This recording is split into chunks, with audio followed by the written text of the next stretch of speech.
probably do one more question before I get hauled away. So I'm sorry if you were queuing, but I think I need to make this. Yeah, this is going to be a great transition because PSA, I'm 100% Arab. I've been in the USA for 3 years. I fled the Middle East and an Islamic marriage, never again. If you're planning to bring the Muslims I fled to the land I found, meet me in the next 15 minutes for an ass kicking.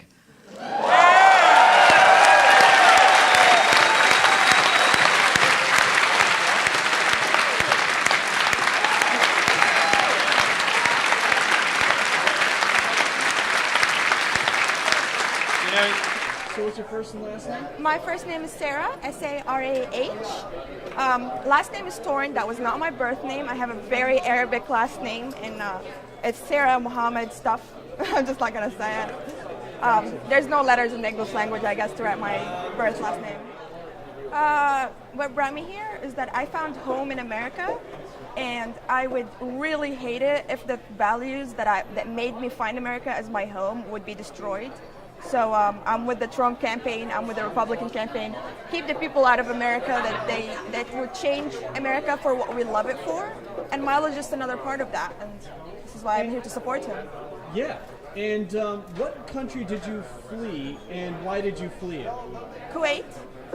I was married, and my very Muslim husband told me that I didn't need to go to college because my degree didn't mean anything, because it wouldn't matter. Wow. I didn't stick with that. I'm in college now. I think what gave me the courage to get out of there is, I would say, the internet, because when I was a kid, I didn't know there was another option. But then, we got global, and I was able to learn to see other cultures through the eyes of streamers, not just through the eyes of movies. And I was mostly back then watching a lot of live streams. I was going through a phase of my life where home all day, that's all I'd watch is podcasts and live streams, and that was real people. And it made me think, like, there's a real place out there where people can just be people and not objects. Yeah. So I just came here. I took a first flight out, and for the first year and a half in America, I had nothing but a backpack, and I'm in college now. I don't think there's anything I could say for them to understand about something. If you want to learn about something, go and learn about it. You're more than welcome. Become a hostage in Saudi Arabia. Maybe that will teach you something. I just think the best way they could learn is to, if they want so bad to embrace that culture, to go into the culture and learn it from there, instead of learning it from the comfort of their American couches and their American homes in front of their American TVs. They don't know what I experienced, and I don't think words would do it. They should just have to experience it. So Milo and I, in very different ways, had a very similar attitude at some point, which was literally, fuck it. That's it. I said fuck it the day I left, and he said fuck it the day he started. We both got a really good ending out of it. He got lots of fame and lots of fans after he said fuck it, and I got freedom after I said fuck it. I think it's very important because, honestly, I'm not going to blame people for being delusional about things they have not met or faced.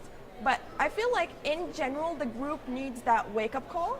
And Milo does a great job at doing the wake-up call. He says the things that no one else wants to say, but we need to hear, such as pointing out the threats that everyone's too afraid to point out. And, someone might not come in and walk out thinking, oh, damn, Muslims are bad. But someone might come in and start thinking, well, let me prove Milo wrong. And they go home and they find out that they can't prove him wrong because he was absolutely right about Muslims. And then that's how they learn. Like, when I came to America, and I didn't know about Western feminism before I came here. But when I came here, had little interaction, and then the whole refugees thing happened, and I saw feminists saying, well, they're not bad people, bring them in. And my first reaction was, why do you hate me? Like, why are you doing this to me? And I felt personally attacked as a woman. Because they're not putting in consideration what I'd go through. Like, I think that's like my answer to that. Yeah, no, that's great. I take it personal.